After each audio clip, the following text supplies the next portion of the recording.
Hukum istri minta dicilati itunya setiap saat. Assalamualaikum warahmatullahi wabarakatuh. Bismillah walhamdulillah. Wassalatu wassalamu ala rasulillah Sayyidina wa maulana Muhammadin ibni Abdillah wa ala alihi wa sahbihi wa mawalah wa la hawla wa la quwwata illa billah amma ba'd. Saudaraku kaum muslimin wal muslimat rahimakumullah, yang tidak lupa dan tidak pusan-pusannya, senantiasa kami doakan semoga Allah Azza wa Jalla memberikan kesehatan, sehat walafiat lahir dan batin.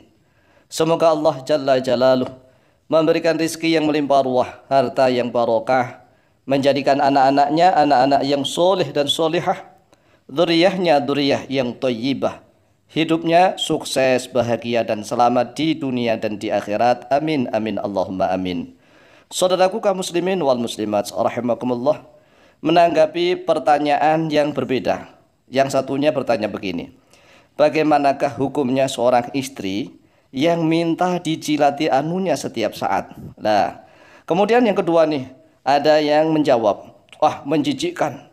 Karena apa? Lidah, mulut itu kan digunakan untuk berzikir, digunakan untuk menyebut asma Allah, digunakan untuk membaca Al-Quranul Karim. Tapi mengapa dipakai untuk menjilati itu? Katanya begitu. Oleh sebab itulah, di dalam hukum Islam itu kita tidak boleh simpang siur, ya, tidak boleh simpang siur. Kita harus mengetahui ilmunya terlebih dahulu, kemudian kita baru komentar. Jangan sampai kita berkomentar tanpa tahu ilmunya. Oleh sebab itulah, mari kita simak nih penjelasan dari para ulama. Kita nukilkan satu ibarat dari kitab Al-Mawsu'atu Al-Fiqhiyatu Al-Kuwaitiyatu, yaitu kitab Mawsu'ah Al-Fiqhiyah Al-Kuwaitiyah. Wa qala Al-Fanani minasy-Syafi'iyyati. Wa qala, dan telah berkata Al-Fanani oleh Syekh Al-Fanani minasy-Syafi'iyyati, dari madhab Syafi'i. Ini yang dimaksud Syekh Al-Fanani adalah pengarang penyusun kitab Fathul Mu'in. Karena ibaratnya persis apa yang ditulis di dalam kitab Fathul Mu'in nih, kitab-kitab fikih yang sering diajarkan di pondok-pondok pesantren. Dikatakan begini, ya juzu, boleh. Nah ini boleh nih, hukumnya enggak sampai haram, enggak sampai sunnah, ya enggak lah, boleh saja, ya boleh. Oleh sebab itu kalau seandainya boleh, enggak usah kita merasa sok suci, jijik, Masya Allah. Itu kan istrinya halal, istrinya itu halal. Halal untuk suaminya, ngapain jijik? Kalau memang Allah yang membolehkan, ya istimbat dari para ulama, Allah dan Rasulullah saja membolehkan, kenapa kita merasa sok suci? Ya daripada kita misalnya mencium pipinya wanita cantik tapi bukan istrinya, walaupun yang dicium pipi, tetapi haram ya tetap haram. Lah, walaupun yang dijilati itunya istri, itunya walaupun sudah keluar lendir misalnya, tetapi boleh. Ya tetap boleh, tetap halal begitu ya. Ya juzu, boleh. Li zauji, bagi suami. Kullu tamattu'in, oleh setiap senang-senang. Minha, daripadanya istrinya. Bima siwa halaqati duburiha. Bima, dengan sesuatu siwa halaqati duburiha, selain lingkaran dubur istrinya. Kalau lingkaran dubur istrinya haram, walaupun istrinya sendiri ya nggak boleh. Walaupun dubur istrinya misalnya tuh indah, cantik, bersih, mulus, putih, tapi dubur itu anus, ya tetap nggak boleh. Jadi kalau yang nggak boleh, yang nggak boleh, yang boleh boleh begitu ya. Jangan kita berpendapat menggunakan hawa nafsu sendirilah. Kita harus tahu, kalau memang Allah dan Rasulullah tidak melarang, berarti kan boleh. Sedangkan kalau duburnya istri, walaupun mulus putih begitu bersih, ya tetap nggak boleh. Haram ya haram kalau dubur. Tetapi kalau yang depan itunya boleh. Walaupun sudah keluar pelumasnya, ya nggak apa-apa. Pelumasnya itu suci kalau menurut mayoritas ulama. Kalau seandainya pelumasnya itu najis misalnya nih, berarti senjatanya suami saat dimasukkan itu kan berarti mengandung barang yang najis, kan tidak mungkin. Itu tidak najis, suci.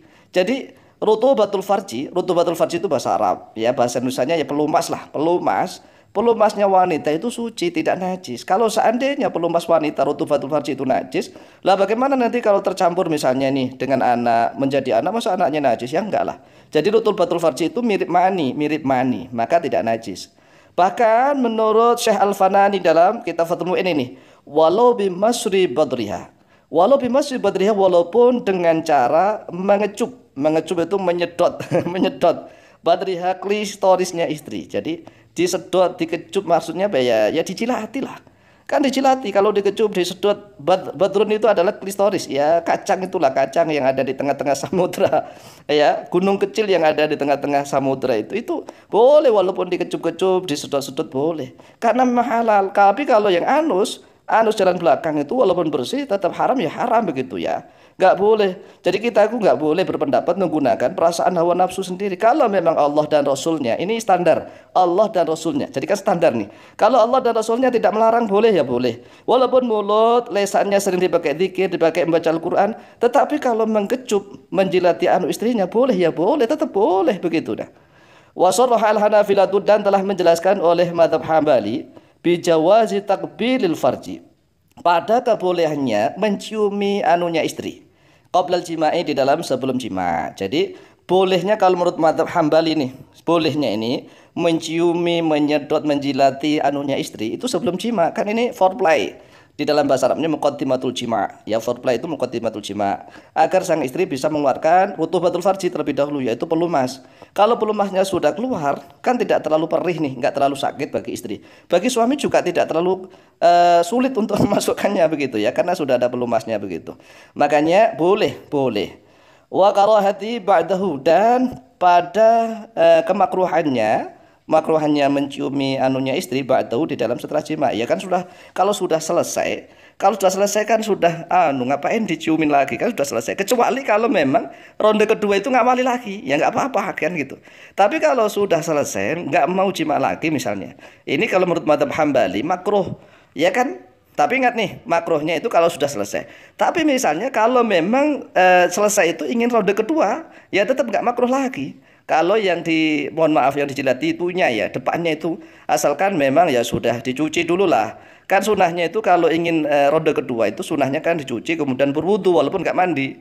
Ya, agar strong lagi gitu. Dicuci, berwudu ini sunnah walaupun tidak mandi. Kemudian setelah itu boleh dijilati lagi, boleh.